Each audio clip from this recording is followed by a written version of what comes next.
Sekarang coba ketua kelas siapkan kelasnya dulu. Silakan dulu semua siap. Kepada guru hormat gerak. Tegap gerak. Bacakan basmalah. Bismillahirrahmanirrahim. Assalamualaikum warahmatullahi wabarakatuh. Waalaikumsalam warahmatullahi wabarakatuh. Gimana kabarnya hari ini? Sehat? Alhamdulillah. Kemarin ada yang sakit ya, Aziz sama Syahid. Sudah kenapa sama ibu udah sehat? Saya masih sakit ya? Masih Bu.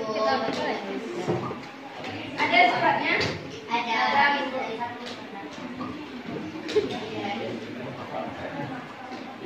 Nah, sekarang kita masuk materi baru.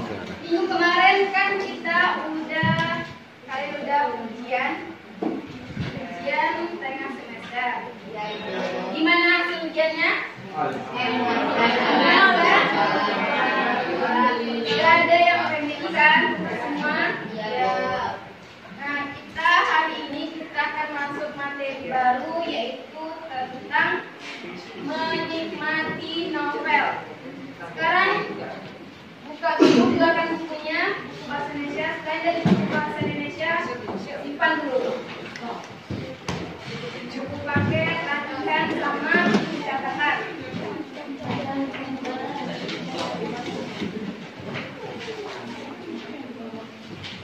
Saya keluarkan semuanya.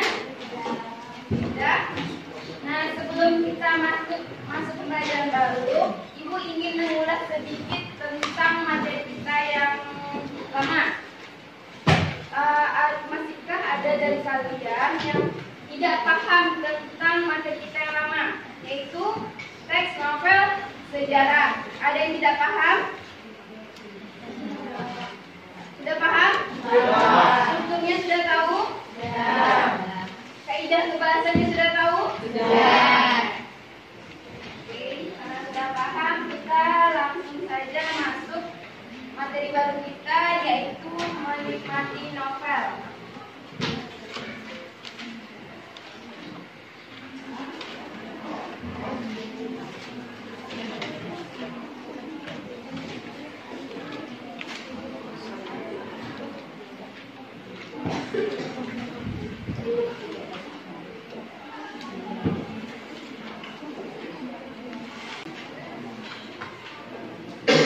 Sebelumnya anak-anak Ibu sudah pernah baca novel? Novel apa saja? Novel apa? Misteri apa lagi? Komedi. Adventure.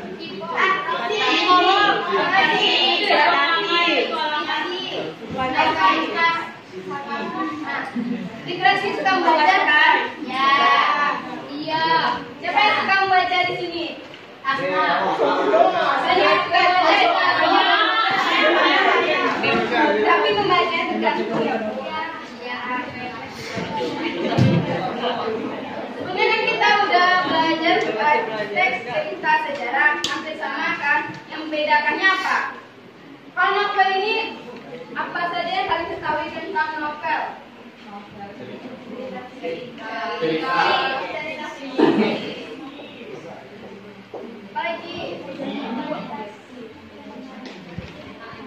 panjang kan ceritanya? Ya.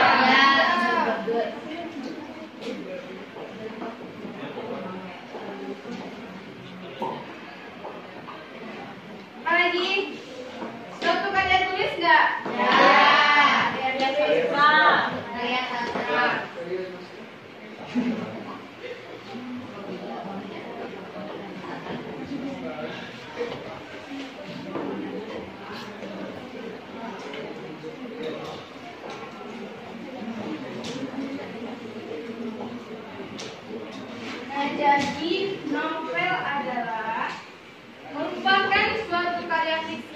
panjang dalam bentuk tulisan yang memiliki unsur intrinsik dan ekstrinsik, mengandung rangkaian cerita kehidupan seseorang dengan orang-orang di sekelilingnya yang menonjolkan watak atau sifat dari tokoh.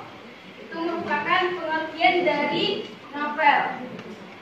Sama halnya dengan teks novel sejarah kemarin, juga ada unsur intrinsik dan ekstrinsiknya. Yang membedakannya apa novel sejarah dengan novel yang kita pelajari hari ini? Sejarah. Berarti kalau sejarah dia ada fakta.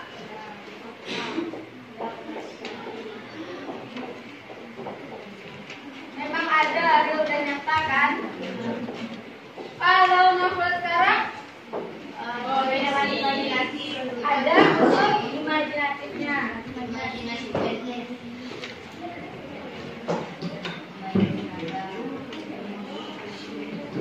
Nah, jadi yang membedakan novel sejarah dengan novel yang kita pelajari hari ini yaitu novel sejarah berdasarkan fakta atau real adanya suatu peristiwa itu.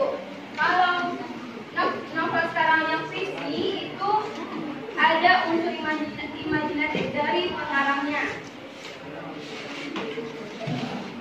Nah, untuk catatannya, silakan buka untuk catatannya.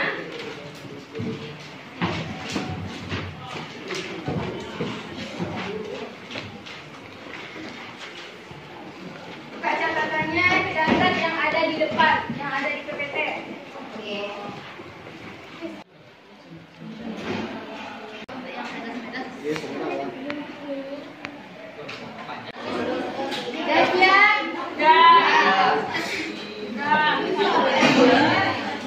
Nah, sekarang coba buka buku paketnya halaman 111.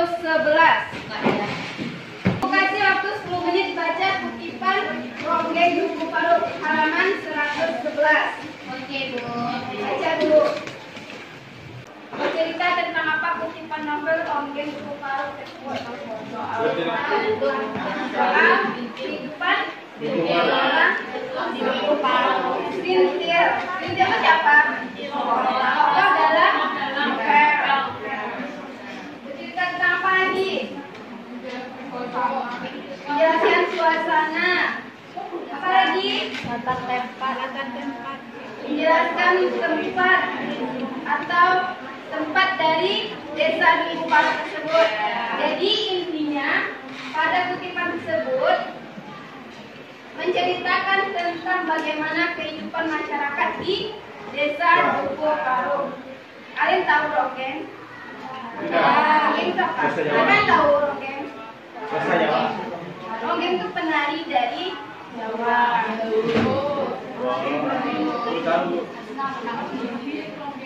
Nah, sudah paham apa itu pengertian novel? Siapa yang bisa mengulangi pengertian novel? Ibu kasih poin tentang siapa yang bisa mengulangi apa itu pengertian novel?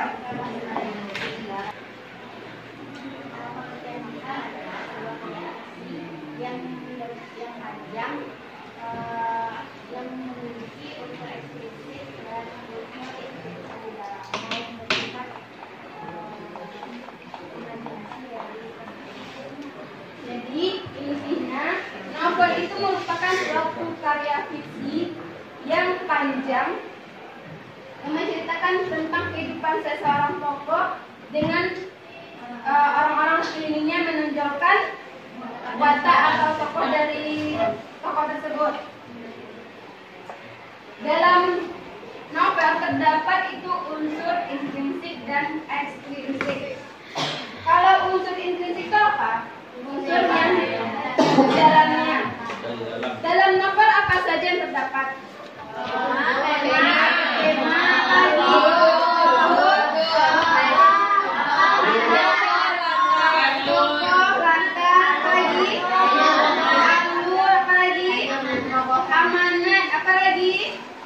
Gaya bahasa. Nah, di sini yang membedakan novel dengan karya tulis lainnya yaitu gaya bahasanya. Pada novel kita menggunakan gaya bahasa yang bebas, kayak kayak bahasa kita sehari-hari atau bisa juga menggunakan majas. Nah, nanti kita akan mempelajari berbagai macam majas. Nah, di sini ada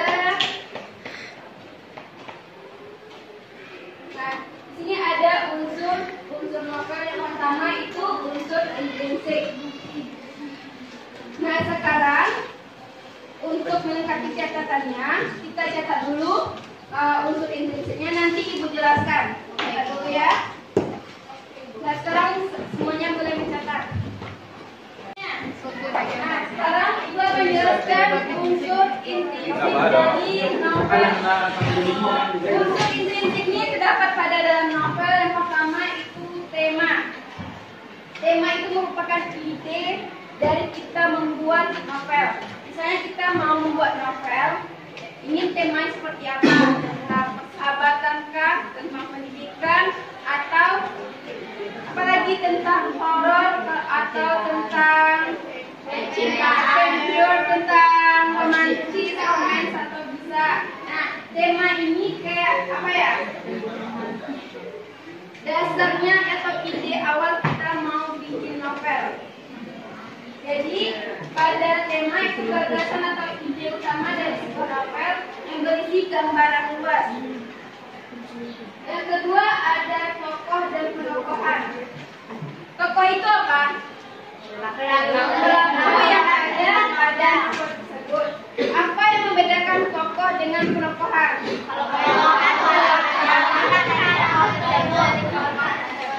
Penokohan watak dari tokoh tersebut, sedangkan tokoh yang ada di novel tersebut. Nah, di sini ada beberapa bagian dari penokohan atau tokohnya. Nah, yang pertama itu tokoh protagonis. Kalian sudah tahu apa itu tokoh protagonis? Sudah. Atau biasa disebut tokoh utamanya yang selalu mendapat masalah. Ya kan? Kayak di drama, di film-film Indonesia kayak selalu sakiti. Itu tokoh utama. Biasanya tokoh utama itu berkesan baik. Nah, yang kedua ada tokoh antagonis. Antagonisnya apa? Orang yang masalah dengan tokoh musuh. Nah, selanjutnya ada tokoh antagonis.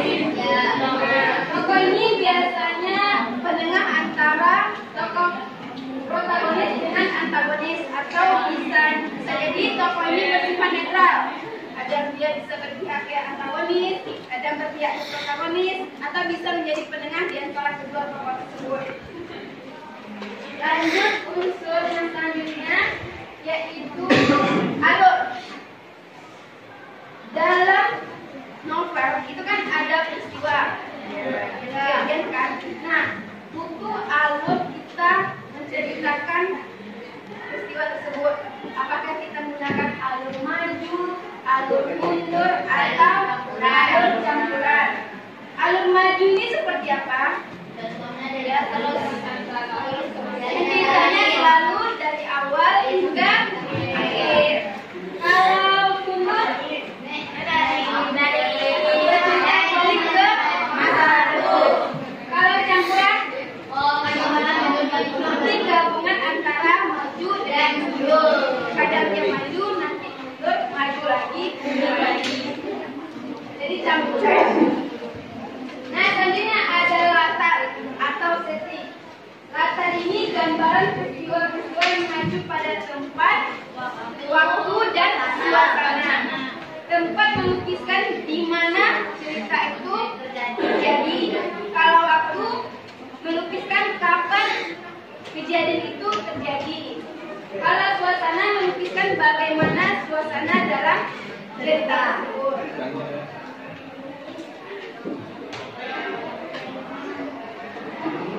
Nah, lanjut ada amanat. Amanat apa? Dalam cerita novel itu pasti ada amanat yang disampaikan oleh pengarangnya. Nah, untuk amanat ini ada tersirat dengan surat. Tersirat apa?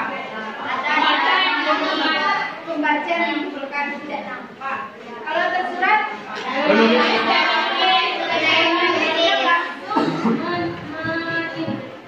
menyebutkan langsung dalam cerita tersebut.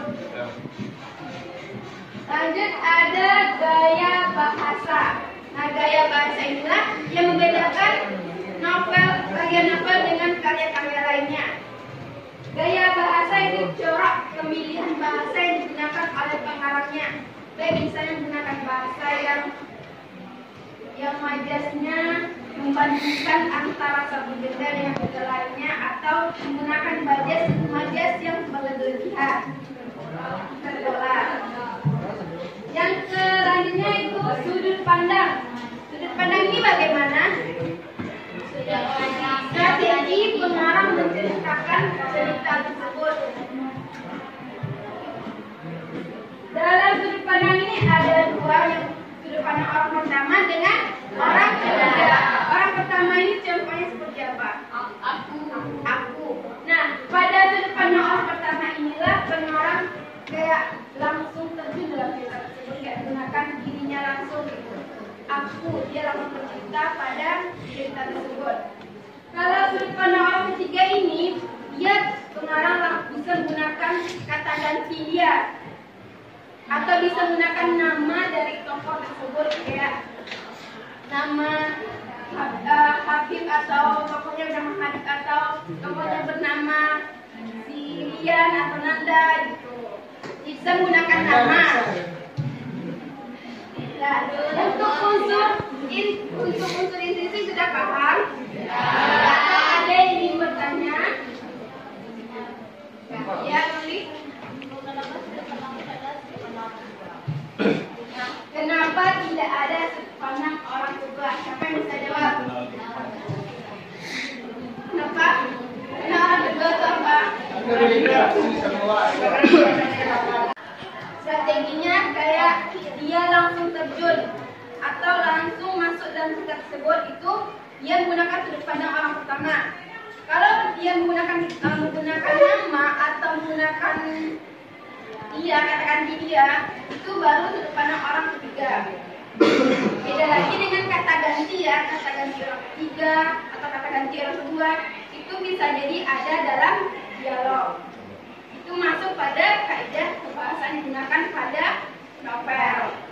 Beda ya kata ganti sama sudut pandang. Sudut pandang ini strategi pengarang menyajikan cerita tersebut. Paham? Paham. Siapa yang ingin bertanya lagi? Sudah paham semuanya unsur intrinsik? Ya. Sudah? Karena kita masuk dari menikmati novel, masing-masing dari anak ibu semuanya silakan bawa novel. Ya, pokoknya masing-masing dari anak ibu harus punya satu novel. Minggu depan ibu lagi novelnya, siapa yang bawa ibu ulangi novelnya. Ya, Bu. Untuk minggu depan kita akan masih bahas kelanjutan dari unsur novel. Untuk pembelajaran hari ini, siapa yang bisa menyimpulkan pembelajaran kita hari ini? Pada hari ini tentang menikmati novel, yaitu novel adalah sebuah karya sastra berbentuk fiksi dalam bentuk tulisan yang panjang dan memiliki unsur intrinsik dan ekstrinsik di dalamnya. Dan juga novel tersebut mengisahkan kisah kehidupan seseorang dan hubungannya dengan orang lain berupa berlaku dan menonjolkan watak dan dari tokoh tersebut. Kemudian unsur intrinsik dalam novel yaitu ada tema, ada tokoh dan penokohan. Tokoh ini terbagi 3, yaitu tokoh protagonis, antagonis, dan tripagonis. Kemudian ada latar atau setting. Latar atau setting ini berupa latar tempat, suasana, dan waktu. Kemudian ada alur. Alur yaitu jalan cerita dari sebuah novel. Kemudian ada amanat. Amanat adalah pesan yang ingin disampaikan oleh pengarang kepada pembacanya di novel tersebut, bisa tersirat maupun tersurat. Kemudian ada gaya bahasa, yaitu cara penulis memilih pemilihan bahasa dari sebuah novel. Kemudian ada sudut pandang. Sudut pandang adalah strategi pengarang untuk menyajikan novel tersebut. Bisa mengambil sudut pandang orang pertama ataupun orang ketiga. Dan sekarang beri tepuk tangan untuk menulis.